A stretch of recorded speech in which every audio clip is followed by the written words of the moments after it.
Assalamualaikum warahmatullahi wabarakatuh. Shalom, Om Swastiastu, Namo Buddhaya, dan salam kebajikan untuk kita semua. Perkenalkan, nama saya Maria Margarita Famusa, semester 2, dengan NIM 205250179. Saya dari kelas B, Hukum Pidana. Pernahkah Anda marah lalu mengetik sesuatu di media sosial tentang Presiden Indonesia, misalnya mengunggah meme yang mengolok-olok kebijakan pemerintah, atau menulis komentar pedas di kolom berita?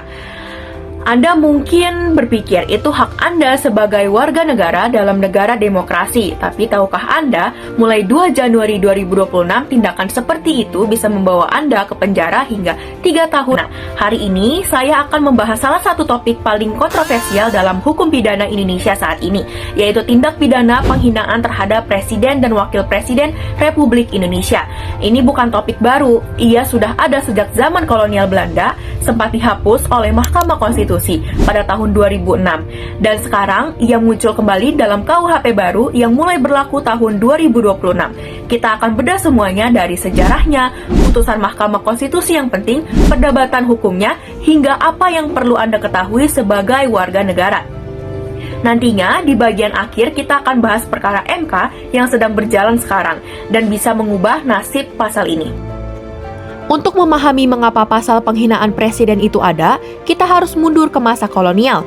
Hukum pidana Indonesia yang dulunya bernama Wetboek van Strafrecht atau WVS adalah warisan dari sistem hukum Belanda yang diberlakukan di Hindia Belanda. Di Belanda sendiri, ada artikel 111 dalam WVS Belanda tahun 1881 yang mengatur penghinaan terhadap raja atau ratu dengan ancaman hukuman penjara maksimal 5 tahun. Ketika Indonesia merdeka dan mengadopsi KUHP peninggalan Belanda itu melalui Undang-Undang Nomor 1 Tahun 1946, frase Raja dan Ratu Belanda diganti menjadi Presiden dan Wakil Presiden. Di era Orde Baru, pasal-pasal ini menjadi instrumen yang sangat powerful untuk membungkam kritik. Siapapun yang dianggap menghina Soeharto, baik lewat tulisan, pernyataan, maupun demonstrasi, bisa dijerat pasal ini. Bahkan setelah reformasi 98, ketika kebebasan berpendapat mulai terbuka, pasal ini masih terus digunakan oleh aparat hukum. Akibatnya, banyak aktivis, mahasiswa, bahkan jurnalis yang berurusan dengan hukum hanya karena menyampaikan kritik yang kemudian ditafsirkan sebagai penghinaan. Inilah yang kemudian memunculkan gugatan ke Mahkamah Konstitusi yang akan kita bahas di bagian berikutnya.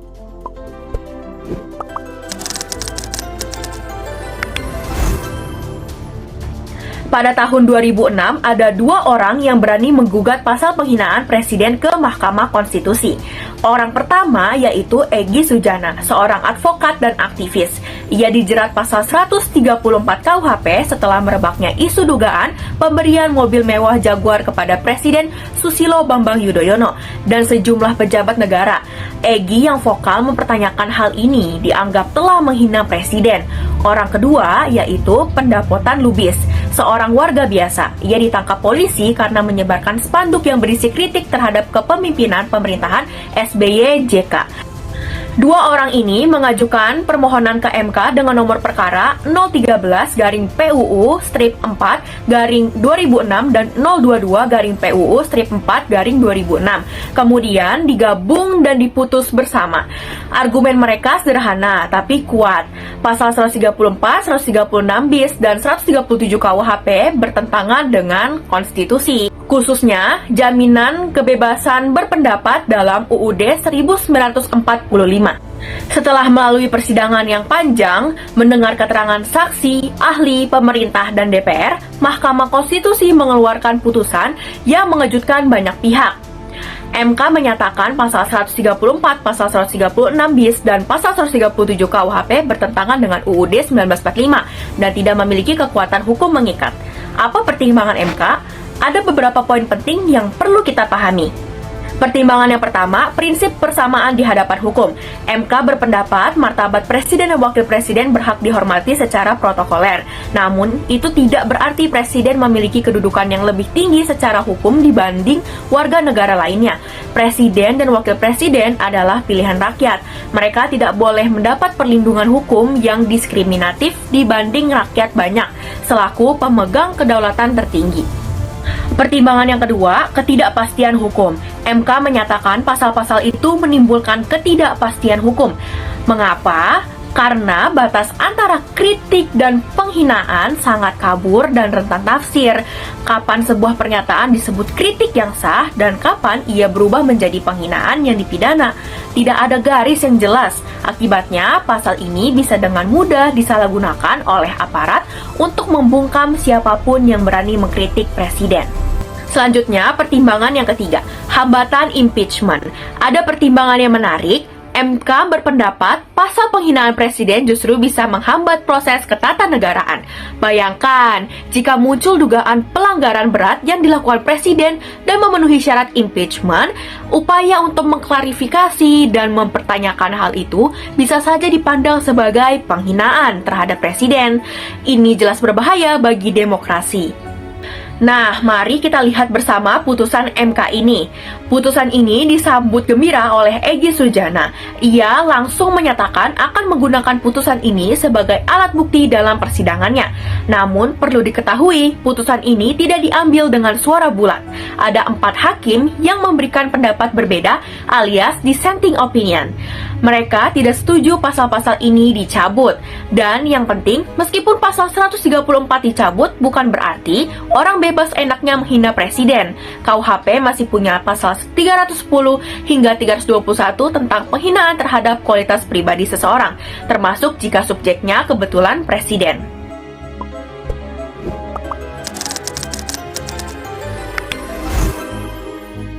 Tentu saja, cerita belum selesai di tahun 2006. Pada 2 Januari 2023, Indonesia mengesahkan Undang-Undang Nomor 1 Tahun 2023 tentang Kitab Undang-Undang Hukum Pidana baru, yang kemudian berlaku efektif mulai 2 Januari 2026. Dan di dalam KUHP baru ini, pasal 218, 219, dan 220, muncul kembali ketentuan tentang penyerangan kehormatan atau harkat dan martabat presiden dan atau wakil presiden. Pasal yang sudah pernah dinyatakan inkonstitusional oleh MK pada tahun 2006 kini dihidupkan kembali, tentu saja dengan formulasi yang baru.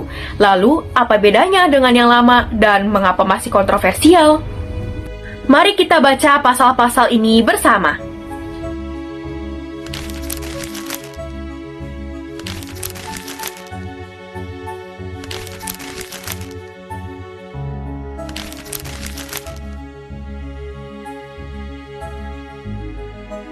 Sekarang, mari kita bandingkan KUHP lama dengan KUHP baru. Ada beberapa perbedaan yang penting. Pertama, soal ancaman pidana. KUHP lama mengancam hingga 6 tahun penjara. KUHP baru hanya 3 tahun.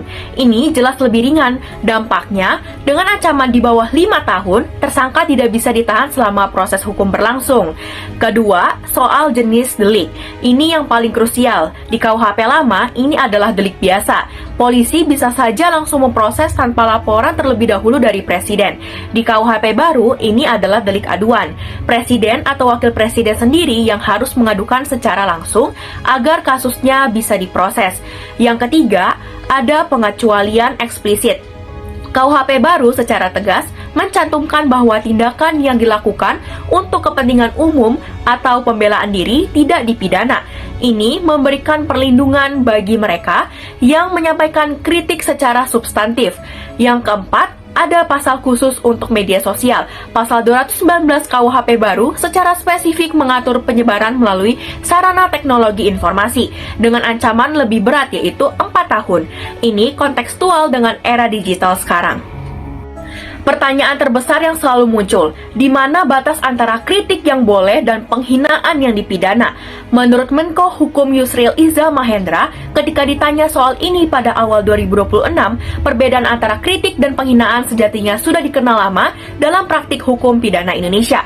Kritik pada dasarnya berisi analisis terhadap suatu kebijakan, tindakan, atau kondisi tertentu, menyampaikan pendapat tentang letak kesalahan dan kemungkinan jalan keluar, ditujukan untuk kepentingan umum dan perbaikan. Sedangkan penghinaan, serangan terhadap kehormatan atau martabat seseorang secara personal, tidak berdasar fakta atau analisis, melainkan caci maki dan merendahkan, tidak bertujuan untuk kepentingan umum. Contoh konkretnya, kebijakan ekonomi Presiden X gagal karena tidak didukung data dan merugikan rakyat kecil. Ini adalah kritik. Sedangkan Presiden X adalah orang bodoh dan tidak layak memimpin. Ini berpotensi masuk kategori penghinaan. Tentu saja, garis ini tetap tidak mudah dan inilah yang membuat pasal ini masih terus diperdebatkan.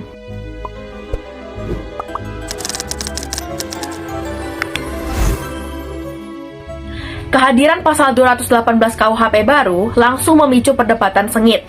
Mari kita lihat kedua sisi argumennya. Pihak yang mendukung berpendapat, Presiden sebagai kepala negara dan kepala pemerintahan memiliki tanggung jawab yang besar. Kehormatan lembaga kepresidenan perlu dilindungi demi martabat negara. KUHP baru sudah memperbaiki kelemahan KUHP lama, diubah menjadi delik aduan, ancaman lebih ringan, dan ada pengecualian untuk kritik demi kepentingan umum. DPR menegaskan pasal ini memenuhi asas lex serta atau jelas dan lex scripta ketat, serta tujuannya bersifat korektif dan rehabilitatif. Pihak yang menolak berpendapat pasal ini menghidupkan kembali substansi yang sudah dinyatakan inkonstitusional oleh MK tahun 2006, walau dengan redaksi yang berbeda. Batas kritik dan penghinaan masih ambigu dan multitafsir, menimbulkan fear effect atau efek ketakutan pada masyarakat untuk bersuara. Perlakuan pidana khusus bagi presiden melanggar prinsip equality before the law, persamaan di hadapan hukum. Negara-negara demokratis maju seperti Inggris, Prancis, Jerman, dan Amerika telah menghapus atau tidak mengakui delik semacam ini. Direktur Eksekutif Amnesty International Indonesia bahkan menyebut pasal ini sebagai salah satu ketentuan KUHP baru yang bertentangan dengan asas negara hukum dan HAM. Dan inilah bagian yang paling segar dan paling terkini yang perlu kita ketahui. Pada 13 Januari 2026, hanya 11 hari setelah KUHP baru mulai berlaku, 12 warga negara mengajukan permohonan pengujian pasal 218 ke Mahkamah Konstitusi. Perkara ini teregistrasi dengan nomor 275-PUU-23-2025. Para pemohon adalah barisan mahasiswa yang kompak meminta MK membatalkan pasal 218 ayat 1 dan 2, pasal 219 serta pasal 220 KUHP baru. Sidang terus berlanjut hingga April 2026 ini. DPR sudah hadir memberikan keterangan pada 13 April 2026, mempertahankan konstitusionalitas pasal ini.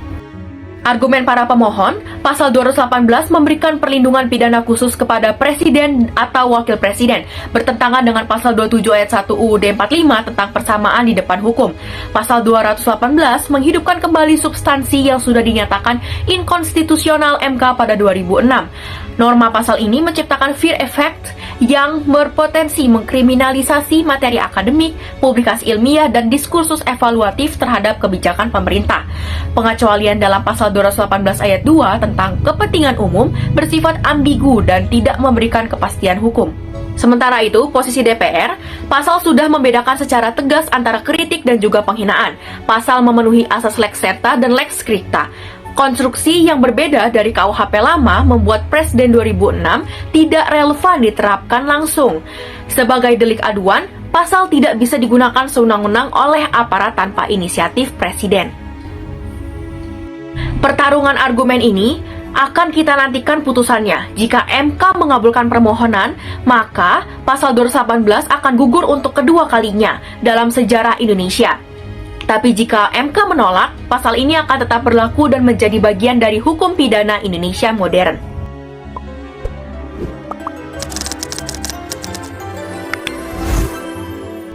Dari perspektif ilmu hukum pidana, ada 3 aspek yang perlu dikaji dalam pasal ini, sesuai dengan 3 permasalahan pokok hukum pidana yang diajarkan. Yang pertama, perumusan perbuatan yang dilarang. Pasal 218 melarang penyerangan kehormatan atau harkat dan martabat presiden di muka umum. Unsur di muka umum penting, artinya perbuatan yang dilakukan di ruang private tidak terkena pasal ini. Kedua, pertanggungjawaban pidana.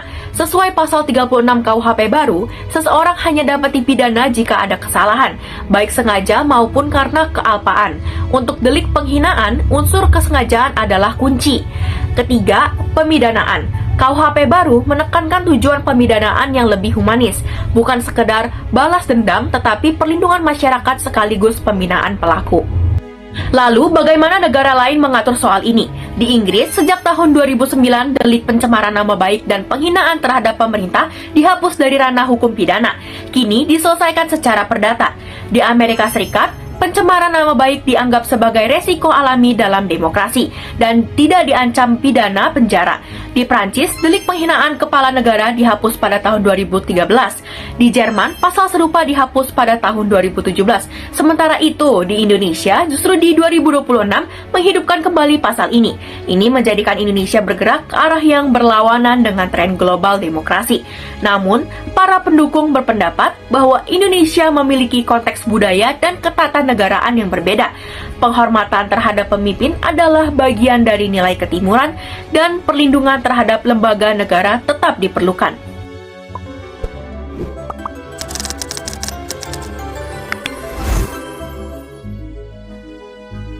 Hukum adalah cermin dari kondisi masyarakat dan sistem politiknya. Pasal penghinaan presiden mencerminkan tegangan abadi antara dua nilai yang sama-sama penting. Kebebasan berpendapat di satu sisi, dan perlindungan martabat lembaga negara di sisi lain. Sebagai warga negara yang cerdas, kita perlu memahami hak dan kewajiban kita. Kebebasan berekspresi bukan berarti bebas tanpa batas. Ada tanggung jawab sosial di dalamnya. Di sisi lain, instrumen hukum pidana juga tidak boleh digunakan sebagai alat membungkam suara rakyat yang kritis dan konstruktif. Bagaimana menurut kalian? Haruskah pasal 218 KUHP baru dipertahankan, direvisi, atau dihapus? Sampailah kita di penghujung presentasi ini. Mohon maaf apabila ada kekurangan dan kesalahan kata atau kalimat dari presentasi ini. Wassalamualaikum warahmatullahi wabarakatuh. Shalom, Om Santi Santi Santi Om. Namo Buddhaya dan salam kebajikan bagi kita semua.